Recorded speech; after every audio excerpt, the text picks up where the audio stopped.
Olá pessoal, bom dia, tudo bem? Espero que estejam tudo bem.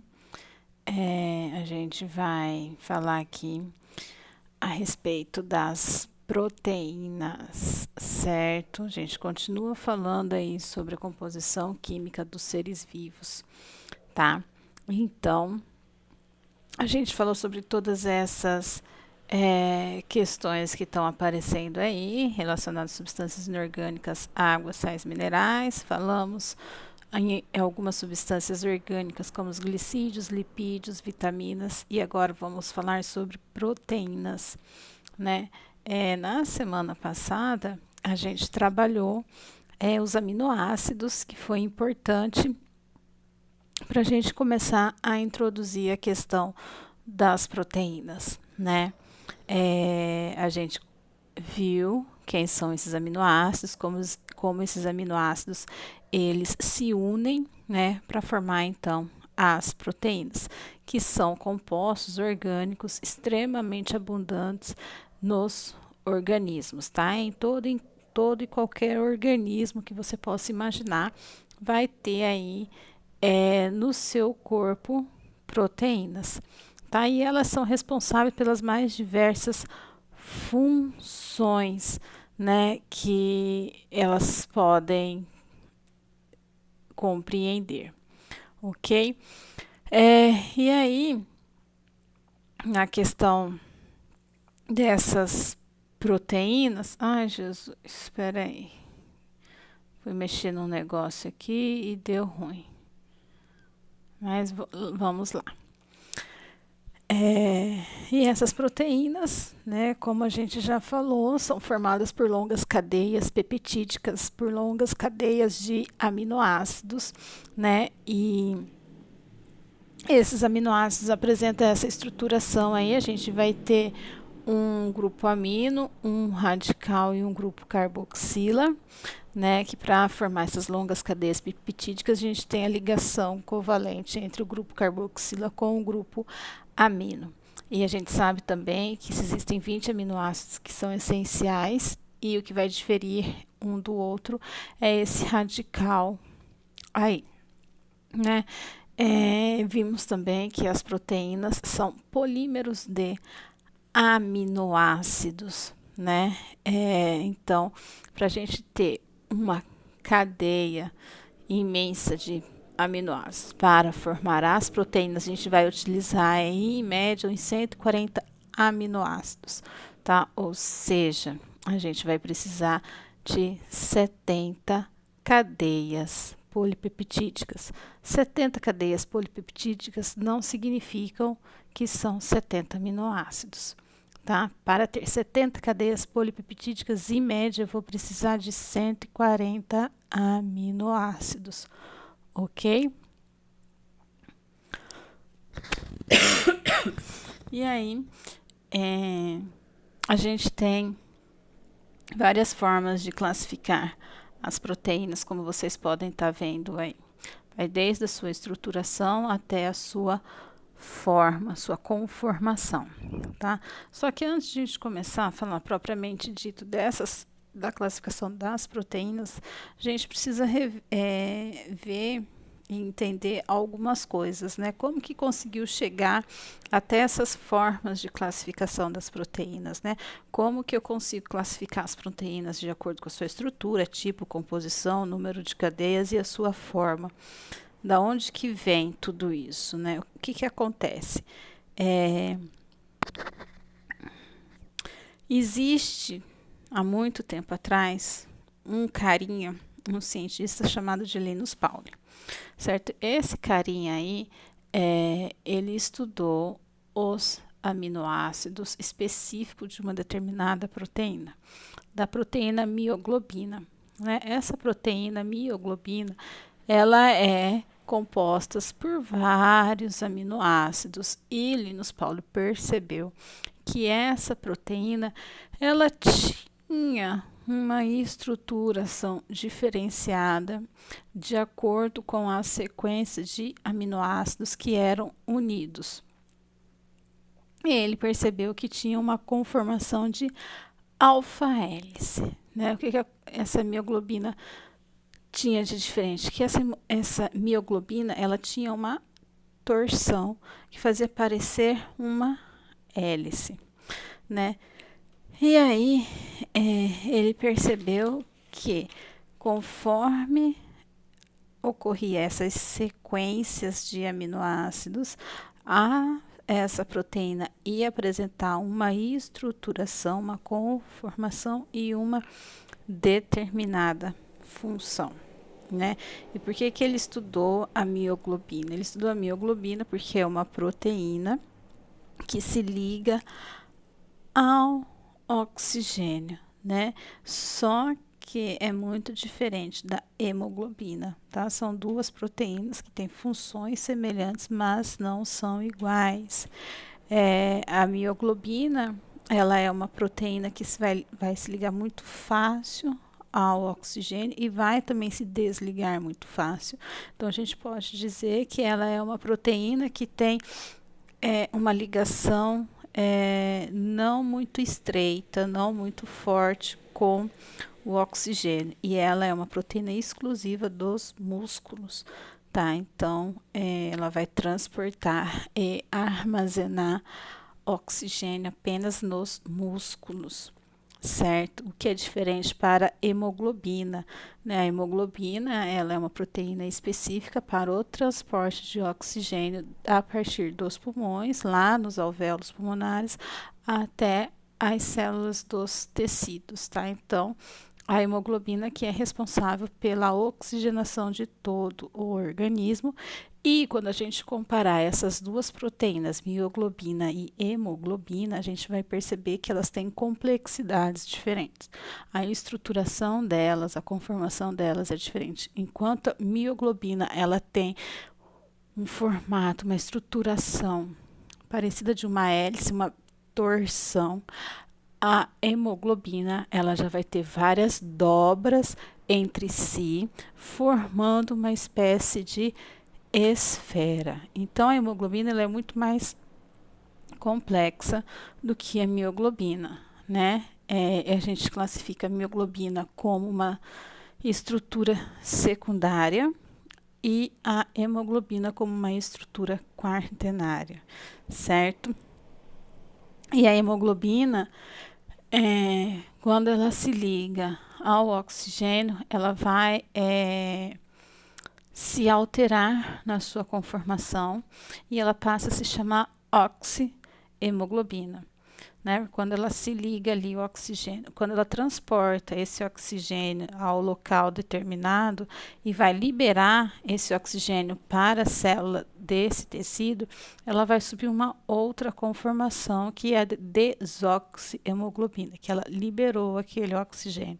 Então a hemoglobina ela tem essa propriedade aí de mudar, de se alterar no momento que ela se liga e se desliga do oxigênio.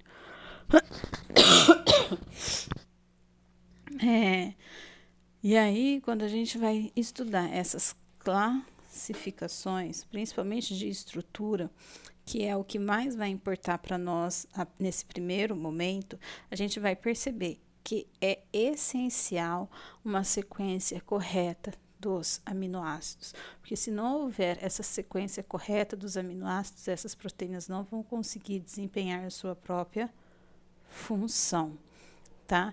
Essas outras classificações, por exemplo, do tipo de proteína, composição, número de cadeias e formas, é importante sim, porque de tudo isso aí vai depender para ela exercer a sua função, mas a principal e a mais importante para nós é a estruturação, é a sua conformação que elas vão possuir no decorrer das sequências de aminoácidos, tá? Então, o que a gente tem quando se fala de tipos de proteína, né? Quando a gente vai classificar as proteínas de acordo com o seu tipo, elas podem ser de duas formas, proteínas dinâmicas e proteínas estruturais, e estão restritamente ligadas às suas funções no organismo. As estruturais, como o próprio nome já diz, está de acordo com a função de estruturação dessas células, desses tecidos, desses seres vivos, né? Por exemplo, colágeno e elastina são exemplos que estão ligados à estruturação do organismo. A gente sabe que a nossa pele, ela tem uma determinada elasticidade e consistência, né?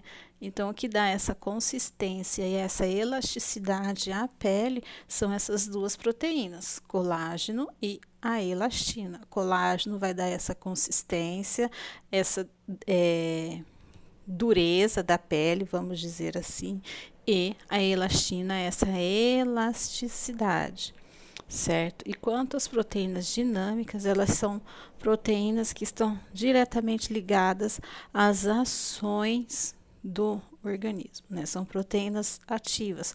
Por exemplo, elas vão estar diretamente relacionadas ao controle do metabolismo, ao controle das reações químicas, por exemplo, né, fazendo com que essas reações químicas ocorram de uma forma mais acelerada. E aí, a outra classificação é quanto à sua composição, né, que elas podem ser simples ou conjugadas. Conjugadas, o próprio nome já diz, as proteínas elas vão estar associadas a um outro grupo de moléculas sem ser aminoácido. A gente sabe que para formar proteína a gente precisa de aminoácidos. Só quanto mais complexas essas proteínas se tornam, elas vão se associando a outras moléculas, tá? E essa outra molécula que está associada à proteína a gente chama de prostético, tá? E o que acontece? Quando essa proteína sofreu uma hidrólise, que é a quebra em partes menores pela água, além de elas liberarem aminoácidos, elas vão liberar esse outro grupo de moléculas que estão associadas, enquanto as proteínas simples, durante a hidrólise, que é a quebra da molécula pela água, vai liberar apenas aminoácidos. Quanto ao número dessas cadeias polipeptídicas, a gente sabe que as proteínas são longas cadeias de aminoácidos, né? E conforme o número dessas cadeias, elas podem ser classificadas como monoméricas ou oligoméricas, tá? As monoméricas, ele fala que é formada por uma única cadeia polipeptídica, que é aquela cadeia formada por aproximadamente 70 cadeias polipeptídicas, que não são 70 aminoácidos, são aproximadamente 140 aminoácidos que formam as 70 cadeias polipeptídicas, tá? As oligoméricas é muito mais do que essas 70 cadeias, ou seja, ela tem muito mais do que 2 cadeias polipeptídicas. A questão da forma, elas podem apresentar uma forma fibrosa ou globular. As fibrosas são proteínas pouco mais simples e estão representadas na forma linear. São estruturas mais simples, né? Menos complexas, enquanto as globulares já vão ser estruturas bem mais complexas e vão apresentar aquela conformação mais esféricas, né? E aí alguns exemplos que quanto fibrosa, que é aquela estruturação mais linear, elas vão estar relacionadas a proteínas estruturais, né? Por exemplo, colágeno, a queratina do cabelo, a miosina nos músculos para a contração e relaxamento, né? Miosina e actina. Enquanto as globulares são aquelas proteínas ativas, né? Que estão relacionadas às atividades propriamente do organismo, né? Como a catálise de reações químicas, no transporte de substâncias, como no caso da hemoglobina, e assim sucessivamente. Quanto à estruturação, que é o que é importante para nós, né? Porque a gente precisa saber da estruturação, porque é a partir da estruturação que essas proteínas irão apresentar, que elas irão desempenhar as suas funções, e é a partir daí também que eu vou conseguir classificar as proteínas de acordo com as outras categorias, tá? Então, a gente vai encontrar nas proteínas 4 estruturas, né? primária, secundária, terciária e quaternária. Nessas 4 estruturações, a gente costuma dizer que 3 delas vão ser tridimensionais e uma linear. Quem é a linear? Com certeza é aquela mais complexa, mais simples, com menos números de cadeias polipeptídicas, né? Ou seja, estrutura primária, tá? E ela não vai apresentar ramificações e ela não vai ter nenhuma outra molécula conjugada associada à sua estrutura. As secundárias são aquelas que já vão ser formadas por mais de uma cadeia polipeptídica e ela começa a sofrer um dobramento, um semidobramento. Então, ela começa a se curvar, formando o que a gente chama de uma conformação helicoidal, tá? A terciária, ela já vai sofrer um achatamento, um dobramento, um enrolamento sobre essas curvaturas helicoidais, tá? E as quaternárias, que já são aquelas proteínas que já vão possuir um formato esférico, realmente como se fosse um novelo de lã, vão ser como se estivessem todas emaranhadas, tá?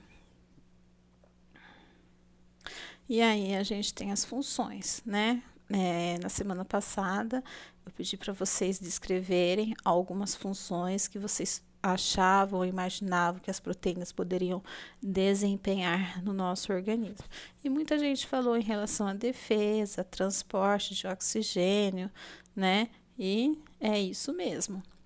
Então a gente tem fornecimento de energia, a questão da estruturação das células, a função de catálise de reações, a gente tem a questão da regulação do metabolismo, armazenamento de substância, o transporte de substância, a construção e reparação dos tecidos e músculos, né, a defesa do organismo, a produção de outras biomoléculas, como os hormônios e os neurotransmissores, certo? Então, a gente tem essas diversas funções que as proteínas, elas nos concedem. Só que a gente nunca pode esquecer que elas só vão conseguir exercer essas determinadas funções a partir do momento que a sequência de aminoácidos estiver correta. Se eu tiver uma falha, eu vou...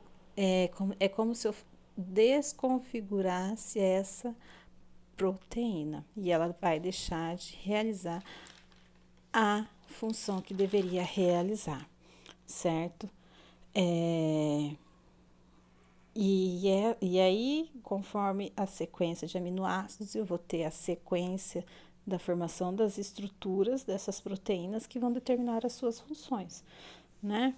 Então, a gente começa na estruturação mais simples, na estruturação linear, que é a estrutura primária dessa proteína, né? E que daí, por sua vez, elas vão sofrendo conformações, vai ocorrendo dobramentos e elas vão ganhando ganhando níveis de complexidade. E esses dobramentos eles vão ocorrer graças às pontes de hidrogênio existentes nas proteínas, tá? Então, essas dobras, né, esses achatamentos que elas vão sofrendo é graças às ligações de pontes de hidrogênio, que não são ligações tão fortes, mas são suficientes para manter essas proteínas dobradas, tá? Um exemplo da importância da sequência desses aminoácidos. Não sei se vocês já ouviram falar em anemia falciforme, né? Ela é uma doença genética que é passada, né, de pais para filhos, aonde o que acontece? Você tem uma má conformação no formato das hemácias, né? Por isso que falciforme. As hemácias, elas vão ter uma conformidade parecendo uma meia-lua, né? Uma foice ou um C. E elas não vão conseguir se ligar de forma eficiente com o oxigênio, certo? E aí, o que que vai acontecer na hora de essas hemácias fazerem o transporte desses oxigênios, por elas terem esse formato diferente, elas vão ficar presas nos vasos sanguíneos, causando danos aos órgãos, até mesmo entupimento desses vasos sanguíneos, né? Por que que acontece essa má conformação nas hemácias, né? É por causa de uma troca na sequência desses aminoácidos, lá na estrutura primária, né? Então, eu tinha uma determinada sequência de aminoácidos, por exemplo, valina, fenilanina e lisina. E de repente, essa sequência ela foi alterada, né? Em vez de ser a valina, o primeiro aminoácido foi a lisina. Então ficou lisina, fenilanina e valina. Então essa troca, apesar de ser o mesmo tipo de aminoácido, mas a troca, o posicionamento deles foi alterado, alterou uma função importante no organismo aí, né? Então essa proteína ela foi desestruturada, dificultando aí uma função importante que é o transporte de